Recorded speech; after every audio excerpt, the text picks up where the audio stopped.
Oke. Yuk. Bismillahirrahmanirrahim. Assalamualaikum warahmatullahi wabarakatuh. Perkenalkan, sebelumnya kami dari kelompok 7, kelas informatika, mata kuliah Internet of Things. Di sini kami akan mempresentasikan mengenai salah satu tugas IoT.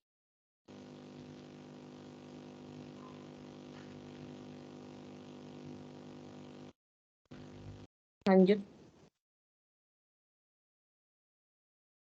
Sebelumnya perkenalkan anggota kelompok dari kelompok 7, yaitu ada Aulia Salsabila Khairunisa, Keisha Intan Nabila, Nanda Trimerdiani Hidayat, Reva Yasmin Auvalia, dan Yasi Dwi Ningtyas. Selanjutnya mengenai pemaparan materi tugas ini akan diberikan kepada yang bersangkutan. Di sini saya akan menjelaskan pengertian media sosial.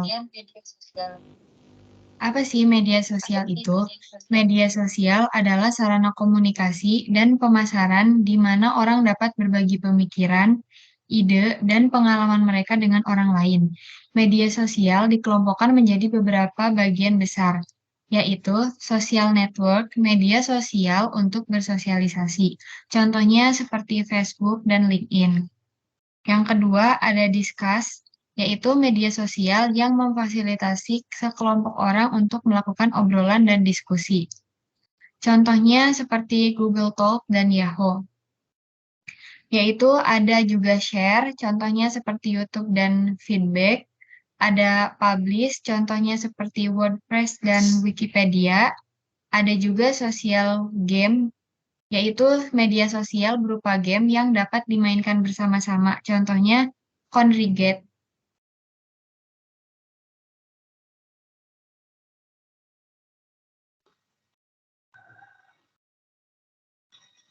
Kemudian saya akan menjelaskan mengenai fungsi media sosial. Yang pertama adalah komunikasi, kedua branding, tiga tempat usaha, dan yang terakhir marketing. Yang pertama komunikasi. Sebelum berkembang hingga seperti ini, media sosial pada awalnya hanya berfokus pada membangun ekosistem komunikasi yang baik bagi pengguna. Namun seiring dengan berkembangnya internet dan teknologi, media sosial lebih dari hanya komunikasi. Media sosial telah menjadi dunia kedua bagi manusia di seluruh belahan dunia untuk berkumpul dan berinteraksi. Media sosial telah berhasil membangun komunikasi yang tanpa batasan waktu dan geografi. Yang kedua, branding. Setelah berhasil membangun tempat berkumpul untuk seluruh manusia dari berbagai belahan dunia, media sosial selalu berkembang dan menyediakan berbagai kebutuhan dari manusia, salah satunya yaitu branding. Branding sendiri adalah cara seseorang dalam membangun sebuah citra di mata banyak orang. Untuk melakukan branding, pengguna biasanya memiliki cara yang unik dan khas untuk mendesain akun media sosial sehingga menarik untuk dilihat pengguna yang lain. Hal inilah yang menjadikan akun media sosial mirip seperti dunia nyata, karena setiap orang memiliki ciri khasnya masing-masing. Yang ketiga, tempat usaha. Fungsi ketiga dari media sosial ini adalah sebagai wadah untuk melakukan usaha atau bisnis. Setelah berhasil menyediakan komunikasi dan branding, sosial media perlahan berkembang sehingga membuat setiap penggunanya dapat membangun sebuah usaha dalam jaringan atau online. Sebagai tempat yang terbuka selama 24 jam, media sosial terbukti sangat memudahkan penggunanya untuk membangun suatu bisnis secara maya. Hal ini diprediksi memiliki banyak potensi untuk menjangkau lebih banyak orang dibandingkan usaha yang hanya mengandalkan dunia nyata. Yang terakhir, marketing. Fungsi keempat dari media sosial ini adalah untuk melakukan marketing atau pemasaran. Sebagai platform yang hampir selalu digunakan oleh manusia, sekarang ini media sosial berhasil menciptakan layanan yang memudahkan pebisnis untuk mengenalkan dan menjangkau lebih banyak konsumen.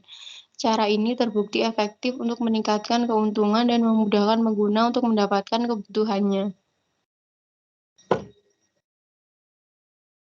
Selanjutnya ada pengertian Big Data. Big Data adalah sekumpulan data yang memiliki volume atau ukuran yang sangat besar yang terdiri dari data yang terstruktur, semi-terstruktur, dan tidak terstruktur, yang dapat berkembang seiring waktu berjalan. Big data juga merupakan data yang skala, keragaman, dan kompleksitasnya memerlukan arsitektur, teknik, algoritme, dan analitik baru untuk mengelolanya dan mengekstraksi nilai dan pengetahuan tersembunyi. Kemudian ada karakteristik dari big data yaitu 3V. Yang pertama ada volume. Nama big data sendiri memiliki arti dengan ukuran yang besar. Karena itu, ukuran dari data itu sendiri memiliki peranan penting. Yang kedua ada velocity, mengacu pada kecepatan data, seberapa cepat data dapat dihasilkan, dan seberapa cepat data dapat diproses dan dianalisis untuk memenuhi suatu kebutuhan. Yang ketiga ada variety. Variety di sini dapat diartikan sebagai beragamnya jenis data yang dimiliki oleh big data. Selanjutnya, ada dua karakteristik tambahan, yaitu value. Value sendiri memiliki arti nilai atau makna. Yang terakhir ada veracity, yaitu mengacu pada tingkat akurasi dalam pengumpulan data dan seberapa akurat data tersebut. Kemudian ada konsep big data. Konsep big data memiliki 3 konsep, yaitu integrasi data, pengelolaan data, dan analisis data. Yang pertama adalah integrasi data. Integrasi data adalah proses untuk mengumpulkan semua data yang telah dibuat hingga menjadi big data. Contohnya, data website atau online yang berasal dari pendaftaran akun baru, daftar wishlist, dan lain-lain. Semua data tersebut akan tetap tercatat pada sistem untuk kemudian digunakan pada proses selanjutnya. Yang kedua adalah pengelolaan data. Semua data yang dihasilkan perlu dikelola dengan tepat, baik pada saat menyimpan atau mengaksesnya. Karena itu diperlukan sebuah ruang penyimpanan yang besar dan mudah diakses. Contohnya, penggunaan website dengan layanan hosting. Semua aktivitas bisnis dan data yang dihasilkan akan diproses pada suatu tempat, lalu data pada website tersebut akan disortir ke dalam sistem penyimpanan agar mudah ditemukan ketika dibutuhkan. Yang ketiga adalah analisis data. Semua data yang tersimpan dan dikelompokkan sesuai jenisnya akan dianalisa untuk kebutuhan lebih lanjut. Contohnya, riwayat belanja konsumen di toko online. Dari riwayat belanja konsumen tersebut akan dihasilkan rekomendasi produk yang sesuai untuk didapatkan kepada konsumen, dan kemudian akan meningkatkan potensi pembelian produk oleh konsumen. Ini akan dibahas fungsi atau manfaatan dari big data. Yang pertama adalah membuka peluang inovasi. Berdasarkan jenis produk atau banyaknya transaksi suatu produk, bisa diketahui tren minat konsumen pada saat itu. Kemudian akan bisa dibuat inovasi produk baru sesuai tren yang lebih mudah untuk menarik banyak konsumen. Dan juga bisa berupa penerapan sistem baru yang akan mendukung penjualan produk. Contohnya, saat banyak konsumen yang sering menggunakan metode transfer dan kalau itu belanja, maka bisa disimpulkan bahwa konsumen lebih memilih untuk menggunakan metode bayar secara cashless. Lalu platform belanja online akan menambahkan metode pembayaran cashless agar memudahkan konsumen untuk melakukan pembayaran. Selanjutnya adalah memudahkan pengembangan produk. Big data dapat memudahkan untuk mengembangkan produk lebih baik sesuai dengan kebutuhan konsumen. Misalnya produk yang memiliki kemasan ekonomis akan lebih diminati konsumen. Maka kita sebagai produsen akan memproduksi lebih banyak produk tersebut. Jika ada produk yang penjualannya sangat rendah di bawah rata-rata, kita bisa menganalisa penyebabnya dari data yang ada. Lalu bisa diputuskan apakah produk tersebut akan diperbaiki atau kita akan melakukan penggantian produksi. Adalah menghindari manipulasi data. Dengan besarnya data yang ada, bisa diidentifikasi pola data yang tidak wajar yang bisa merugikan bisnis.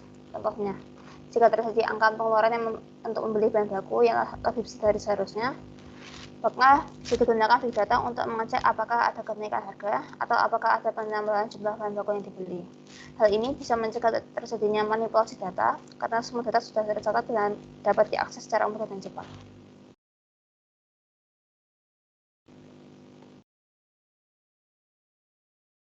Selanjutnya yaitu hubungan dari big data dan media sosial.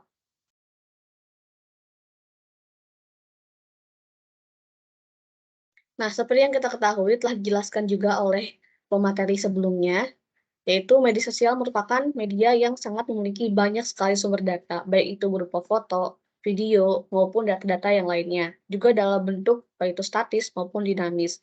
Nah, dengan banyaknya beragam data yang tersebar tersebut, tentu kita membutuhkan suatu perbaikan suatu solusi untuk bagaimana caranya data-data tersebut dapat diakomodir, disederhanakan, dan dikelompokkan sesuai dengan kebutuhan-kebutuhan konsumen tertentu. Nah, di sini big data hadir sebagai salah satu solusi untuk mengumpulkan, menganalisa, dan memahami sejumlah data yang begitu besar dari media sosial tersebut. Nah, dengan adanya big data ini tentu yang kita harapkan adalah data-data yang terdapat di media sosial dapat kita kelompokkan dan kita sederhanakan sesuai dengan kebutuhan-kebutuhan yang dimiliki oleh suatu perusahaan berdasarkan dengan kebutuhan atau keinginan konsumen. Next. Nah, ini merupakan salah satu kecil contoh penerapan media sosial dengan menggunakan big data. Contohnya yaitu Facebook. Mereka menggunakan big data sebagai salah satu contoh penyelesaian solusi dan penyederhanaan juga pengelompokan data-data yang mereka miliki. Contohnya yaitu memecahkan kode konten foto yang berupa pengidentifikasian wajah dan objek dan video. Dan ada juga perusahaan Google hubungannya dengan penyelesaian menggunakan big data, yaitu mereka diberikan paten untuk mengumpulkan data suhu tubuh dan detak jantung melalui audio buds. Kemudian perusahaan Apple ini menyetel algoritma dalam pemrosesan bahasa agar relevan secara budaya, misalnya membedakan antara idiom Amerika dan Inggris, dan juga meningkatkan kemampuan pengenalan ucapannya.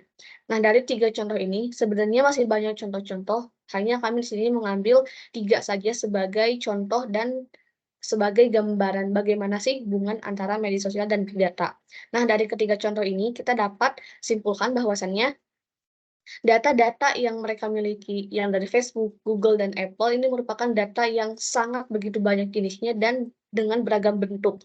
Oleh karena itu, dengan adanya big data, mereka dapat menyederhanakan, mengumpulkan, dan mengakomodir data-data mana saja sih yang seharusnya konsumen butuhkan sesuai dengan kebutuhan konsumen itu sendiri. Maka dari itu, harapannya dengan penerapan big data ini dapat memberikan kemudahan akses dari konsumen maupun kemudahan akses dari produsen untuk menyebarluaskan data-data yang mereka miliki sesuai dengan kebutuhan konsumen. Lanjut. Mungkin itu saja yang dapat kami sampaikan mengenai presentasi tugas 2 ini mengenai media sosial dan big data. Kurang lebihnya mohon maaf. Wassalamualaikum warahmatullahi wabarakatuh.